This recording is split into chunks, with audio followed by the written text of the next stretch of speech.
not to be too proud, okay, of the fact that they are worshiping Hashem. So they would go, let's say, barefoot in the ground. They would do all kind of stuff so that they won't feel too arrogant about the fact that they are coming close to Hashem and they worship Hashem, whatever, all kind of method. And there was this Hasidut Kotsk. From Kotsk, by the way, came Gu and some others. The Kotskers, they were very sharp, very, very sharp, but always were trying to hide the way that they worship Hashem.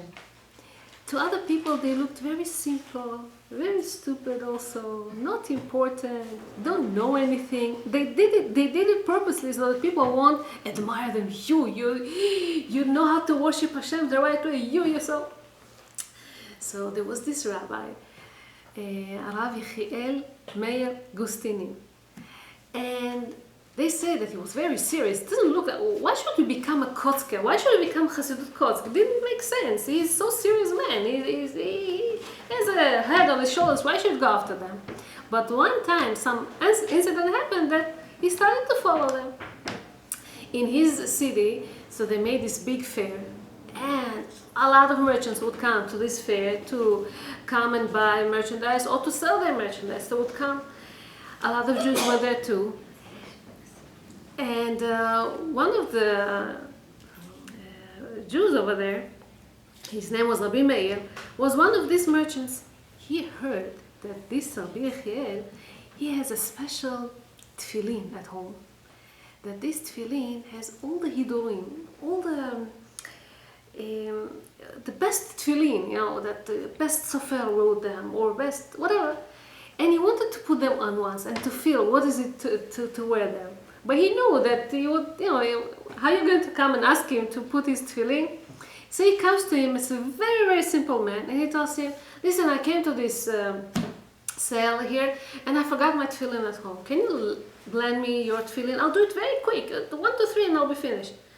The rabbi said, sure, if you don't have anything, I'll give it to you. You don't have to do it 1, 2, 3, you can take your time, it's okay. He sees that he's a simple man, he tells him, it's okay, take your time, take your time.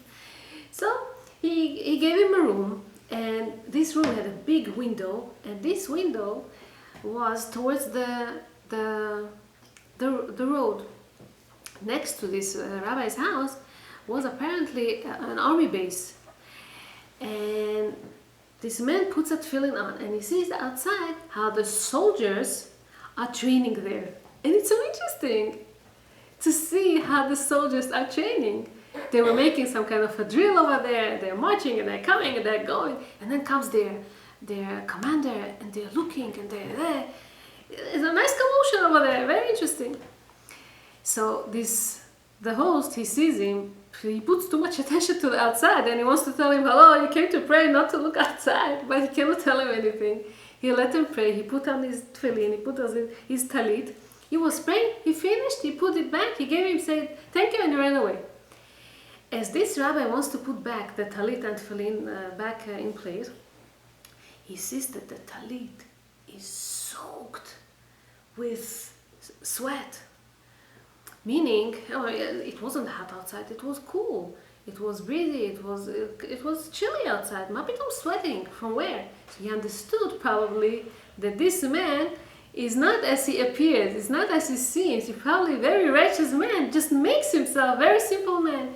He runs after him outside and he tells him, listen, I want to ask you a question. Why is this talit so soaked? He said, I'm sorry. And he tells him, no, please tell me, I want to know, what type of tefillah did you have? What exactly happened? He said, I'll tell you the truth. I saw the soldiers, I saw the commander. As the commander came, they were so frightened, these soldiers. They were standing, they were fearing, like this commander can decide to kill them on the spot. I saw their fear and I said to myself, these people are afraid from a human being. I am standing in front of Hashem and I won't be afraid in front of Hashem, the Almighty. So I started to sweat. I'm sorry, it will dry out, don't worry. This rabbi, Rabbi Yechiel, he says to himself, this is a fear that I want to learn. He tells him, so where do you go? Where do you learn these things? He says, in Kotsk. He went and he became a student of the Kotsk Rebbe. הרמב"ם says ביסודי התורה, and how should a person come to this fear and to love Hashem? He tells him once he's going to look, watch, and observe all the creation, how Hashem built the world, how Hashem created it with so much with so much wisdom, right? And so, of course, he will come to the understanding that probably Hashem loves him, and he will love Hashem back, and he will praise Hashem, and he will appreciate all whatever he does to him, and he would love to know as a knowledge of who is Hashem. This is what the Rambam explains in his Torah. And so, in front of Hashem, he's a small little creature. He's like nothing in front of him. And he says that Rambam learns it from Pasuk in Tehillim. David HaMelech in Tehillim, he wrote, פרק מ"ב, צמאה נפשי לאלוקים לקל חי. I'm so thirsty to Hashem, to know Hashem, to be with Hashem. And all this came from observing the nature. We know that King David was chased from so many enemies, and one of them was King Shaul. He was chased by King Shaul. And in Perk Samech Gimel 63 in Tehillim, he was hiding from him in Midbar Yehuda, in the desert of in the Yehuda desert, how it's called. He calls it Eretz Tziyah, and I was thirsty without any water. I was thirsty.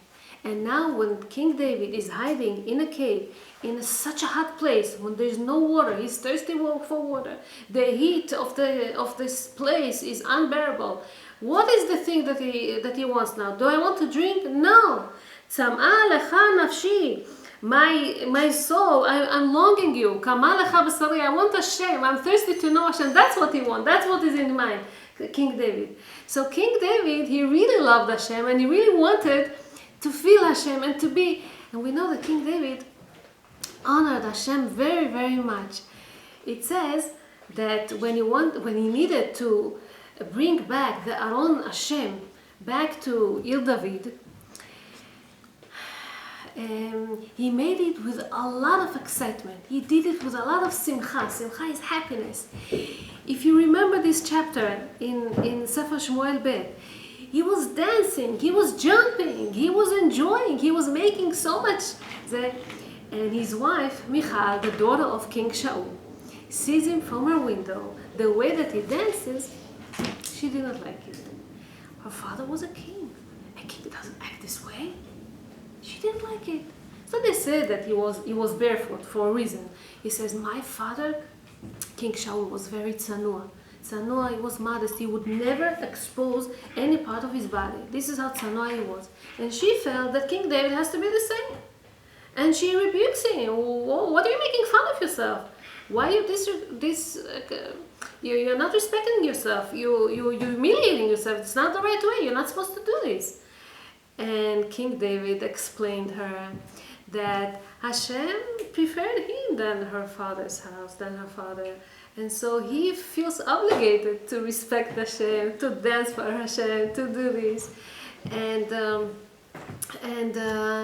And he did it just from happiness, because he really wanted to glorify the name of Hashem. And, with really tmimut, with really no bad intentions, God forbid, just to do it for the sake of honoring Hashem. That's what he wanted to do. This was King David. And King David, in a way, they say in the Midrash that אין לך אדם מישראל שביזה עצמו על המצוות יותר מדוד. There is no another person in Israel that humiliated himself for doing mitzvot like David HaMelech.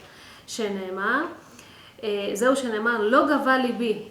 In Tehillim, פרק קל"א, 131, he says, my heart, I didn't feel haughty at the time that I was crowned by Shmuel to be king. ולא רמו עיניי, I didn't raise too much my eyes and thought, who I am, the time that I killed Goliath. ולא הלכתי בגדולות, I didn't feel like myself so much superior and important when they put me back into my throne. uveniflaot mimeni, whenever I brought back the Aron, im lo shiviti vedomamti nafshi kegamul aleimi. The same way that a baby born is not feeling embarrassed as he is born, and he needs to nurse his mother, he doesn't feel embarrassed to do that. Same in me. I'm not, when I feel that I humiliate myself, it's for your honor, and I don't feel embarrassed for that. And this is what something beautiful that says David HaMelech. Shaul Perlstein. He lived in communist Russia, and about 50, 60 years ago, let's say, when you were not allowed to do any act of religion, couldn't pray, couldn't do a minyan, couldn't put a tefillin, couldn't make brit milah, it wasn't allowed, circumcision, wasn't allowed to keep Shabbat, wasn't allowed to go with the kippah outside, wasn't allowed to keep holidays, nothing. He used to do it anyway. And of course they arrested him, and they sent him to Siberia. They sent him to Siberia. Siberia is a very, very cold place, and he still didn't give up, and he still continued. Over there also, he was trying to convince people to pray in minyan, and to do the mitzvot, and as much as he could to keep Shabbat, and as much as he could to keep this and to keep that. So they saw that he's still influencing other people. They sent him even further than Siberia, to some kind of a far, far away village, where they just work very hard over there, and there's no Jews. So he cannot influence on anybody, with this Judaism.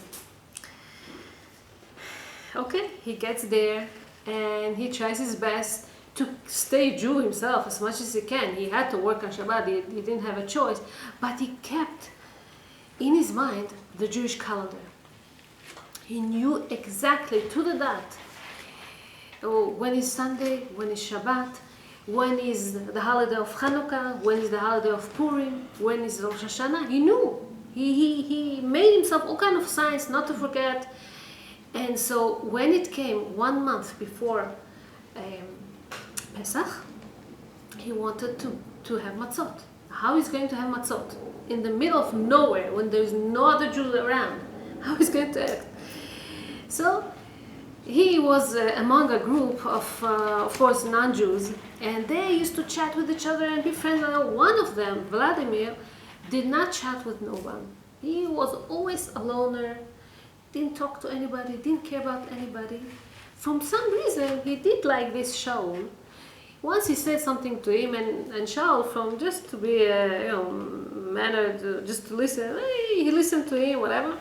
And he saw that he's a good listener, and he started to talk, and just said it to be, he was listening to what he said, but never paid attention exactly. But he liked him, this Vladimir. When it comes closer to Pesach, he said to himself, now I had to take advantage of this relationship.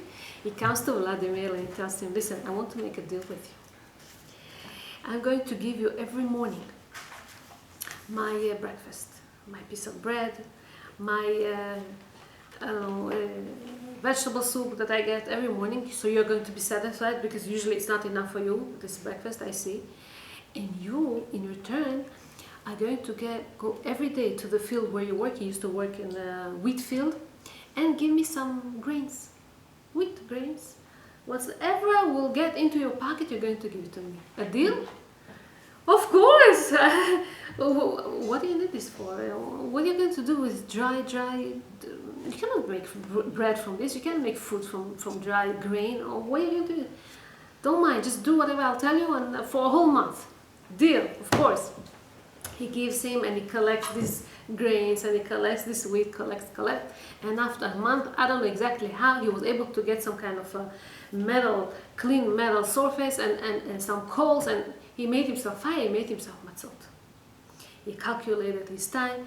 On the day of Pesach, he ate from this matzot. He read to himself whatever he knew, the parts of Haggadah, and he asked Hashem, and please Hashem, Lashana Haba B'Yerushalayim, I want to be free already, please, please, please. In the middle of that summer, he was released. He went free. He went free, and he has all the way back to go now to Kiev, where he came from. He comes there after so many days of walking and whatever, and with his calculation, today is supposed to be Erev Rosh Chodesh Elul. And Erev Rosh Chodesh Elul, they have this prayer of Yom Kippur Katan, the special prayer. He comes to somebody, one of the Jews over there, he says, do you still have a minyan? He says, yeah. Do you going to pray Yom Kippur Katan today? He's like, what? He says, today Rosh Chodesh Elul, you're going to pray? He says, today is not Rosh Chodesh Elul. What is this today? He says, today Rosh Chodesh He like helplessly fell. He's like, what is this? How did I make it? He remembered that probably he didn't know. He didn't have a calendar. It was a leap year, like this year. It was a leap year. He didn't take this into consideration. He didn't pay attention to this. He missed the whole month. The problem was this biggest fear that he ate chametz on Pesach. He tried so much. He gave so much. He was hungry for the whole month. He was, and then all this for nothing. He didn't care of all whatever the Russians do to him in Siberia, and then in this other camp that he had to go and work there, and then all the suffers that he went through, all the hunger, all the problem. But this thing broke him up. It's a shame. So much I tried, so much. What is this? He didn't know what to do with himself. He held this pain for a long time in his heart. Somehow he was able to run away from Russia. After a while, he came to live here in America. And a few years later, came his rabbi. He used to be a Chassid of Karlin. His rabbi of Karlin, came to visit in the United States from Israel. So many people stood online to meet this rabbi and to ask him and to get his blessings and whatever. He was one of them. He gets into the rabbi's chamber and he starts crying. The rabbi couldn't calm him down. He saw already people that came from the concentration camps, from all kind of problems there, but this guy is crying like this. And so after he calmed down, he's like, what happened? And he explained to him. The rabbi was trying to comfort him, and he told him something very, very nice. He told him, it says about doing the matzot, it says, Ushmaltem et hamatzot. Ushmaltem et hamitzvot. And Chazal אמרו, אל תקרא את המצות, אלא את המצוות. Meaning, you cannot really, you have to be careful with when you do matzot, so it won't become chametz. Yes, you have to be careful. But you have to be careful also not to miss opportunities of mitzvot. If you have a mitzvah comes upon you, right? Don't miss the opportunity. You may say, tomorrow, maybe this, maybe that, and then you miss this opportunity. So here, when Hashem looks, when you come after 120 years for judgment, and Hashem looks at your action, He doesn't look only at the result. The result, yes, he ate chametz on Pesach. That's the result. But Hashem doesn't look at this only this way. He also sees your devotion. He also sees your effort. He also sees how much you tried. He also sees how you suffered. He takes all these things into consideration, and then he judges. So he says, don't worry, Hashem will forgive you for that. And he insisted to take from the rabbi, that the rabbi would write it on a note, and he asked people, once he dies, he wants this note to be thrown to to be buried with this, because the rabbi promised him that Hashem will forgive him. This is fearing Hashem, but this is also loving Hashem. He wouldn't do it if he wouldn't love Hashem so much. Okay? This is love.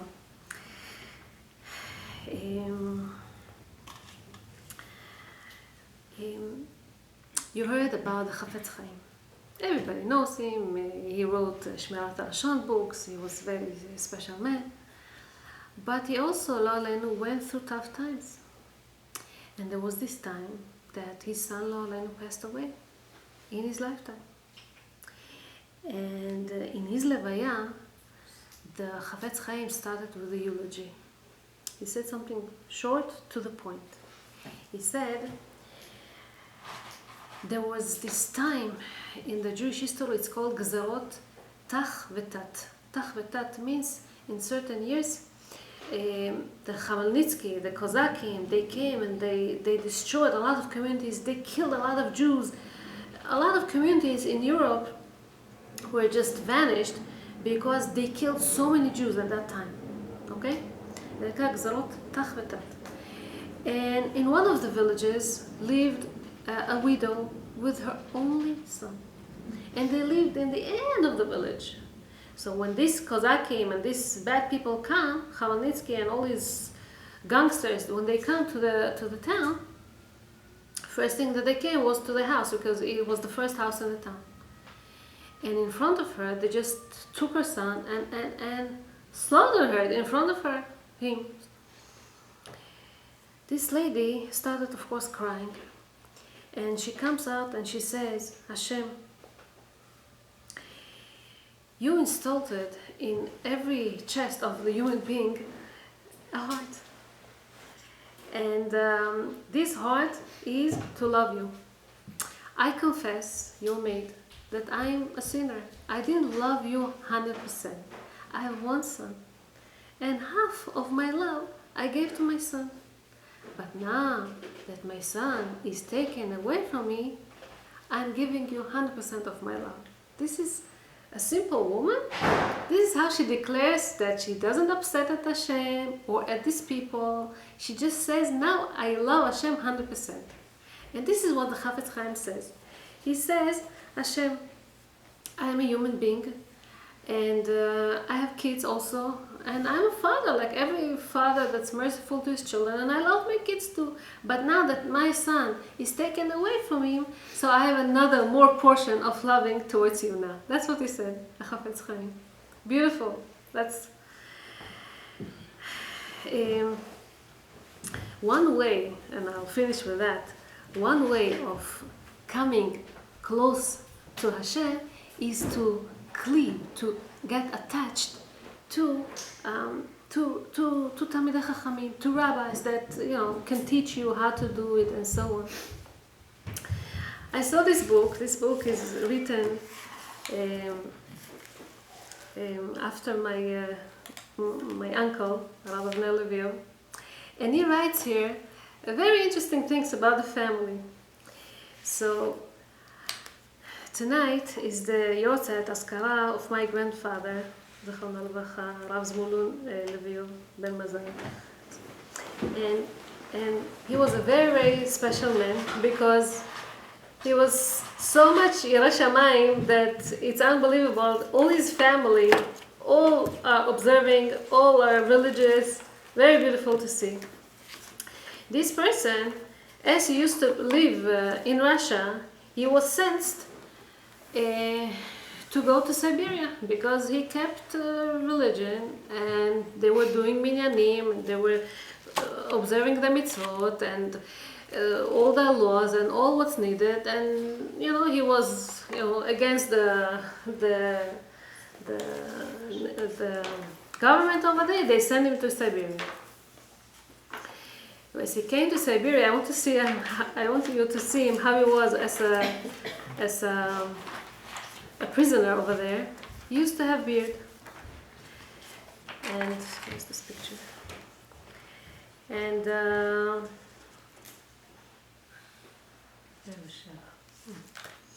he used to have beard.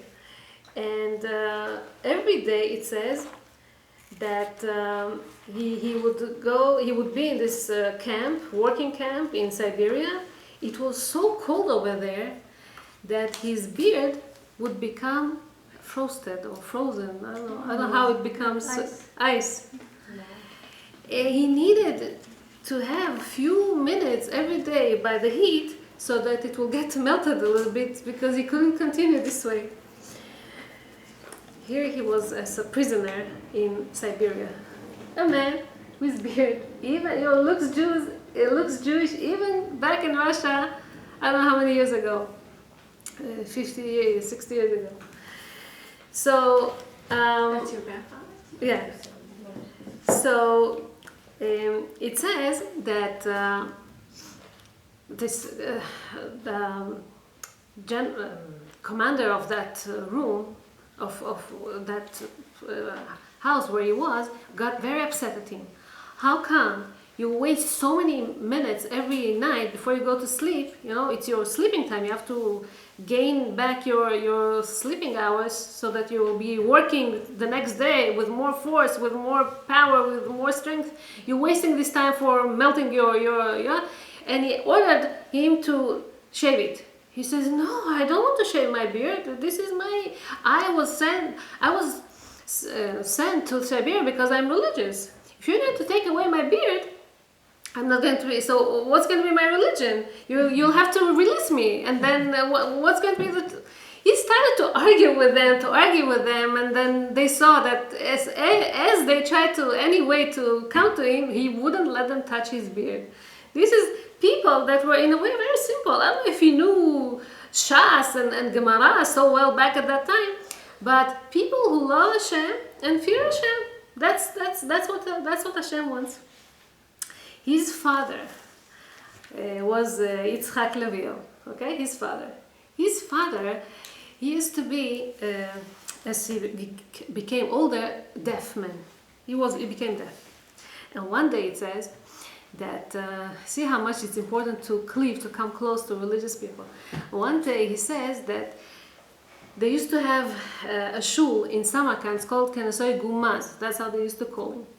He used to be there among the rabbi Rav Chizkiah Karka used to tell them Divrei Torah and all kind of stuff, and he would be one of them listening, trying to listen, and they made fun of him. Hello, you don't hear anything. You're such an old person. You say, go and rest a little bit. Why you need to sit here? You don't hear anything anyway. He said, I want to tell you something. Once when I was younger, I was walking home. I made a cut through the shuk, through the market, and I wanted to get back home. And then all of a sudden I see a few gangsters going in front of me. I just had to walk, and I passed this market, and I wanted to take a turn to my house. All of a sudden the police came from nowhere. They arrested me and arrested all the people around me, and we end up being in the police station. I sat the whole night with these gangsters, with handcuffs in my hands. The place was cold, the place was stinking, the place was no air and whatever. And I remember this day. I was fearing very much. I didn't like that experience, he said. Only the next day or a few days later, they found to know that it was a mistake. He was not a part of them. Apparently, these were a bunch of robbers that used to rob the place very often. So they found them and they caught them. But because I was among them, I was with them, they thought that I'm part of them. He says, the way that they caught me there, because I was part of them, I want in heaven to catch me with people who learn Torah. I want to be part of people who learn Torah. Even though I don't understand anything, even though I cannot hear, the fact that I'm here with you people, in heaven, I want to be also among a group of righteous people who just sit and learn Torah, and hopefully, I'll get there and I'll be part of them, whatever. So this is Yirat Hashem and fearing Hashem, and don't forget that all these, the end of that pasuk that I started before, Ma Hashem Elokecha dorosh mimach, what does Hashem want from you? To fear, but then letov lach. It's all for your benefit. Meaning, when a person does the mitzvot 100% and all the laws, he does it perfectly, all this is just for his benefit, to give him better reward. He will see a lot of, hopefully his kids will go his ways, and also respect, and definitely it's going to be much easier, because some things you can deliver to the next generation. Sometimes Yirat Shamayim that is so instilled in you, you can give it to the next generation. Like these important people, they also, Baruch Hashem, their families, they're all observing, they're all this. So it's letov lach, it's good for you. They give over there a mashal to a king that used to have a very, very good servant. And And the king really enjoyed this service of this servant. He really enjoyed him.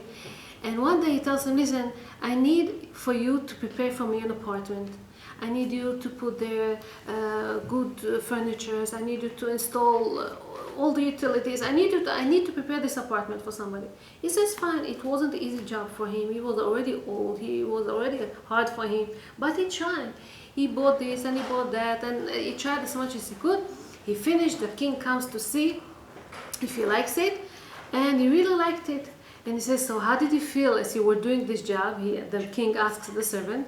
The servant says, listen, as long as I know that it's for you, I loved it. It was hard for you, but I loved doing it because I wanted to satisfy you.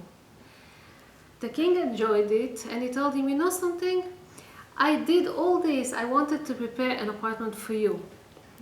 Because you did it happily, okay? Whatever you did is for you, for your own benefit. If he would neglect it, he would put the worst things. He would enjoy it afterwards himself. But now that you put all his heart in it, he really is. That's what Hashem wants us. He says, fear Hashem and love Hashem, and all this for your own benefit. I'm finishing here, and I'm leaving some questions that I want you to think about this and to answer it to yourself. So what exactly Hashem wants from us? Just to love Him, just to respect Him, just to honor Him.